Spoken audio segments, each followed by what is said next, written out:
Welcome to mpnuniversity.tv Clinical Insights. This discussion is about atypical infections while being treated with the JAK inhibitor and is moderated by Dr. Srdan Verstovsek and co-moderated by Dr. Ramon V. Our panel discussants are Dr. Ruben Mesa, Dr. Bart Scott, and Dr. Jason Gotlib. First of the JAK2 inhibitors was approved in 2011 as a therapy for myelofibrosis. And by now, many patients with myelofibrosis have been exposed to JAK2 inhibitors. We know the benefits, the spleen reduction, improvement in quality of life. But we always worry about side effects. And over last year or so, we have heard about occasional anecdotal experience with atypical infections coming up in some patients on ruxolitinib, probably because some immunocompromise happens in these patients with the inhibition of the JAK1 and JAK2. How worried should we be about atypical infections in patients on a JAK2 inhibitor therapy? Ruben, what's your experience? Well, I'd say transparently, my experience actually has been pretty favorable. Between the trials, commercial use, and other JAK2 inhibitors, we probably have treated 200 patients, and I can't say that I've really seen, a true atypical infection in terms of a atypical fungal infection or tuberculosis or a herpes infection. That being said, I certainly recognize that they're possible, so I think we're vigilant that they might occur, and maybe we've just been fortunate, even with the numbers that we've seen. The myelofibrosis patients, I overall find that although they are in theory somewhat immunocompromised, atypical infections are not common in this group. I find typical infections probably are more common as they're older and can be more debilitated. Certainly can see bacterial pneumonia and community-acquired pneumonia as they're more ill. So I think they're a risk in theory, but at least they're not certainly at a high prevalence in my experience. Jason, we have participated in many clinical studies, and many patients were included and treated with other JAK2 inhibitors, not just ruxolitinib. So exposure and our experience is pretty large. In my experience, which is similar to Ruben's, I did not see too many patients with atypical infections, but we have to be cognizant about this possibility if the patient develops some unusual signs and symptoms. Should we be worried for everyday practice that there is a serious risk since the number of cases appears to be low? Well, I think that in daily practice, one still needs to be diligent. Mm-hmm. And we have a situation where there have been hundreds of patients with myelofibrosis treated with JAK inhibitors, but as we are well aware, sometimes it takes more than just 100 of patients or so for certain types of toxicities to be noted, and that's the purpose of post-marketing surveillance is to capture as best as one can the frequency of these events. And so even though we may not see a larger number of patients with perhaps mycobacterial infections or herpes zoster or some of the reports, for example, of toxoplasmosis, these are generally patients who are older. These are patients at low frequency that may have some underlying predisposition to develop issues because of their underlying myelofibrosis or because of the issues of the drug itself, because we know that JAK inhibitors not only inhibit JAK2, but there is some nanomolar inhibition against JAK1, which we know is involved with the immune system, and TYK2, and we know that both of those genes are involved if they're mutated in immunodeficiency. So if we are inhibiting those proteins, that may also lead to some form of immunodeficiency, which is not very well characterized. Also, there are patients that may also have a history of exposure to hepatitis B, and I think it's also prudent as part of the evaluation of a patient with myelofibrosis to take a very good history regarding any history of TB exposure or perhaps treatment with INH, history of hepatitis B, and in patients in whom you are suspect that they may have such a history, there may be a role for screening with the hepatitis panel and getting baseline serologies to determine titers and follow that accordingly during treatment if there's evidence for that. Mm-hmm. That's a very good point, because I think the risk of acquisition of such a serious infection like a TB in the face of immunocompromise is something to seriously consider in everyday practice. So history taking and asking questions is very important. You know, this is something that parallels the experience with the use of, for example, rituximab or Campath or TNF blockade. So with those agents, we have to be that much more diligent that we are ascertaining as many of the potential risk factors for developing these infections, take the necessary precautions up front. Yes.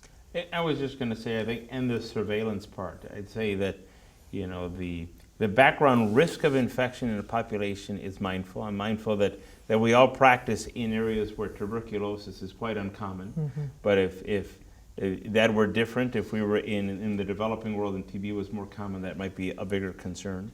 I'm also mindful that in terms of surveillance of the infections, probably percentage-wise, and even still, I think it's less than 2%, but the issue of herpes zoster is certainly reproducible enough that I think there is a risk. So I do discuss that with patients if they start to have signs or symptoms that might be suspicious for that. Certainly would want to act on that right away. Do we have any sense that the infections are more severe in these patients, or that they are related to the duration of the therapy, the exposure to JAK inhibitors, or a dose? Ramon, what do you think? Yeah, I mean, this is a very interesting point. I kind of mirror the sentiments of everyone else that I don't think that there's really a lot of atypical infections. I think the infections are kind of what one would expect for that given situation. For example, I've encountered, like we recently submitted this abstract where we looked at the frequency of these infections, but these patients already had those preceding infections even prior to starting therapy. And they're usually the typical, sinus infection, pneumonia, and, bronchitis. So nothing really severe. Although it's interesting that I had a case where the patient developed portal hypertension related to extramedullary hematopoiesis. There was no case of liver cirrhosis, but at that point, the patient has ascites, and the patient developed a spontaneous bacterial peritonitis. I gave ruxolitinib at that point because the patient was severely symptomatic from the spleen. The patient was getting antibiotic, and initially the patient was fine, but again, we thought that by giving this patient some degree of prophylactic medication, we thought that it's not going to happen again, but it kept on recurring again. So regardless of whether we stop the medication or not, I mean, it's still happening. As far as zoster infection is concerned, I have a patient of mine who I treated for about a year now, and as Ruben was saying, the patient started to complain of pain on the left side of her arm, and according to the primary care physician, this is a musculoskeletal pain, and they started to load this patient basically with oxycodone and a lot of narcotics, and it wasn't until I spoke with the patient, started to inquire, there was a rash there. And true enough, after they found out that it's actually a zoster infection, so there's some neuralgia that's going on, treated the patient with acyclovir and therapeutic doses for about 7-10 days. The rash resolved, and it never came back. So there was really no need to, again, put the patient on any prophylactic So this medication. brings us to two more important questions. That's a very good case. Do we need to interrupt therapy? Absolutely necessary? Or we just judge it based on our medical knowledge and difficulty of infection? Should we also use vaccinations more often to prevent the infections? Bart, what's your take on that? Well, in regards to stopping the ruxolitinib or the Jakafi, I think that it depends on the severity of the infection, honestly, and how the patient is doing it. And I think it's a clinical decision that you need to make depending on a case-by-case basis.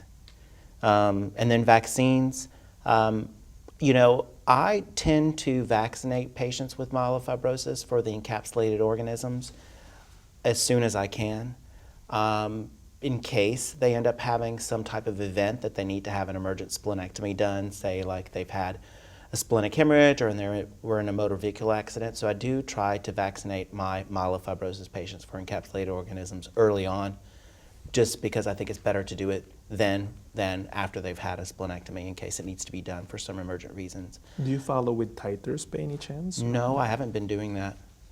I wanted to also speak about my experience with the ruxolitinib and atypical infections. I participated in the Comfort 1, as many of us have, and I haven't had a really significant experience with atypical infections. So I haven't seen any toxoplasmosis. I have not seen any TB in my patients. I did have one case of zoster infection, but you know, this is a patient who was older. And I think that also brings me to a point that Ruben made that I think it's important that we consider. These patients are at risk for infection. So, you know, sometimes I think it's difficult to sort out what is a drug toxicity versus what is occurring in these patients who are at risk for infectious complications. You know, I should add to that, and you know, there are a couple of case reports on activation again of hepatitis B, and these are patients with increased LFTs. So the issue is if you have a patient on ruxolitinib or another JAK inhibitor and you see increases in LFTs, is it a low-grade direct drug-related effect, or is this unmasking of a hepatitis infection? And so this is a situation where there may be a role for, again, following the titers if you can establish an infection, because if you see that the infection titers are going up, there may be a role for dose reduction of ruxolitinib or another JAK inhibitor, and see if you can quiet down the transaminitis and try to balance the issues of efficacy of the drug and getting the patient what they need with the drug versus trying to quiet down whatever flare of underlying hepatitis may exist in a particular patient. You raise a very interesting question regarding the vaccines, particularly many patients will ask me about the herpes zoster vaccine, which technically is contraindicated in myeloid malignancies, but I don't think anyone really has a good answer. Does that truly mean that we should preclude its use in patients with MPNs or not? I think we view that means AML for certain, but does that really include patients with MPNs? You know, I'm mindful that, again, of those atypical infections, at least in terms of the ruxolitinib experience, probably HSV is probably, although not a high percentage, but is certainly not irrelevant. I think 2% for the MF patients. I know that you recently reported with the response trial in PV that it was even a little bit higher than that. So whether that is a safe vaccine in patients with MPNs, in my mind, is still a little bit of an unanswered question. I'm not sure that the rate that we're seeing really would merit that based on its own. But have you guys been recommending that vaccine, or like myself, feel a bit in a quagmire whether that's a safe vaccine for these patients? I haven't been recommending or enforcing people to do it. I haven't been against either. So if the patient asks me a question whether should or should not do a vaccine, it really is up to the patient, because I don't have a hard data to say that there is a benefit. And to use the experience of the others, just watching the patients and knowing that increased LFTs or prior exposure to TB or history of things like that are important, one would act on this. And for the vaccines of any type or prophylactic antibiotics, which we didn't touch upon yet, I'm not in favor of those, because we pay attention. Right. And you, Bart, you are involved much in the bone marrow transplant. Right. How is the possible influence of the ruxolitinib, JAK1, JAK2, and atypical infections affecting the eligibility or outcome, or is there any effect of a JAK inhibitor so far that we see in a positive or negative way influencing the transplant? Well, that is an important topic, and there are many potential influences of giving Jakafi or ruxolitinib before transplant. And some of them are positive, such as improvement in their overall weight and their overall function, so that they're a better transplant candidate, decreasing their spleen size, which in our retrospective analysis was associated with higher mortality. So in other words, patients with larger spleen sizes had a higher mortality through the transplant process. So if there's a way to reduce that with ruxolitinib, I definitely would not continue the ruxolitinib around the peri-transplant or peri-engraftment process, because I'd be worried about interfering with the JAK-STAT signaling during engraftment. I would be concerned that it could potentially delay engraftment. So what we have typically done is we would give the JAK inhibitor before transplant as a pre-transplant debulking strategy, trying to reduce their spleen size. We typically stop it about, well, we taper it down, and then with the last day, 2 to 3 days before start of conditioning, And then if the transplant is successful, then they hopefully would not need to go back on the ruxolitinib. You also asked about infectious complications. Yes, is the possible theoretical risk, and in practice we do see occasional cases, precluding you from transplanting patients on a JAK2 inhibitor, or are you worried about something going on with the patients before transplant if they're on a JAK inhibitor? Right. My answer to that in general is no. You know, obviously people can get infections, but like I said before, these patients are at risk for infections anyway. So I think that we need to distinguish between causality and association. And you know, just because a patient's on a JAK inhibitor and they get an infection, that doesn't mean that it's the JAK inhibitor that caused the infection. Yes, it is true that we've had patients on ruxolitinib, Jakafi, who have developed infections that have precluded them from going on to transplant. But I wouldn't necessarily blame that on the treatment that they were getting. And it's also interesting, I kind of wanted to add to what Dr. Mesa was saying about the, about recommending vaccinations for patients. I actually discussed this intently with our infectious disease specialist, and according, just like what you said, they go by the IDSA guidelines where you kind of don't want to do it for somebody who have a myeloid neoplasia that can certainly have this compromised state. But furthermore, I think the reason why I don't personally recommend it is because, at least in my personal experience, even if the zoster infection were to occur, they're usually very mild and they respond readily to just acyclovir therapy. So I felt that the risks that's involved is probably less with just the short administration of acyclovir. I've never had to put anyone on prophylactic doses of acyclovir, so I thought that that was easy. I also have an experience, it's interesting with what Jason had mentioned about patient with hepatitis. So I have a hepatitis B and C patient right now who are not eligible for any other treatment, but are definitely symptomatic from their myelofibrosis. And so, because of the concern that, again, this is a drug that's hepatically metabolized, I made sure I referred the patient first to a liver specialist. So everything was okay at baseline. I've been closely following the patient for liver enzyme changes and even the titer of the virus. So far, both patients are now at 6 months into their treatment, and so far there's not been any clear problems, and they're clearly benefiting from the drug. So again, anecdotal, but still maybe somewhat instructive. I wanted to ask if people are doing routine PPD testing before initiating That's a very good question. JAK inhibitor therapy. I was just about to ask that because some of our colleagues suggest that there might be a role for routine screening. Yes. Or hepatitis screening, perhaps not in the United States, because we talked at the beginning how rare these conditions are, but perhaps in some developing countries there would be a need to do this as a routine. We talked about vaccines, perhaps not, but what about the screening guidelines? Is there a need for something like this? Especially, as you said, Dr. Verstovsek, I mean, the high-risk groups, IV drug users, or these patients where we would expect that to be of higher frequency. Mm-hmm. So I think I don't routinely do that right now, at least for my patients. Yeah, I don't routinely do it either, but like a good clinician, they should get a history, and if you deem that the patient is from a particularly susceptible area or they have a history that might suggest exposure, then by all means that I would consider doing screening in those patients. I don't, there's always health economics or resource issues about screening every patient who has myelofibrosis and is being considered for a JAK inhibitor. So I think it's a useful question, and I'm not sure exactly whether this is going to be answered by science, probably more so by groups of experts providing consensus opinion about the issue. So we don't routinely do screening. I mean, I haven't been routinely do screening. We don't routinely do screening with PPD or with hepatitis serologies currently. We don't do it. Yeah, I mean, I would say one could potentially make a stronger case for hepatitis screening just in terms of prevalence in the population than unless there's something from the history to alert you to the PPD part. I do wonder whether, just in terms of the general population, the biggest question of all three really might be around this issue to resolve around the HSV vaccination.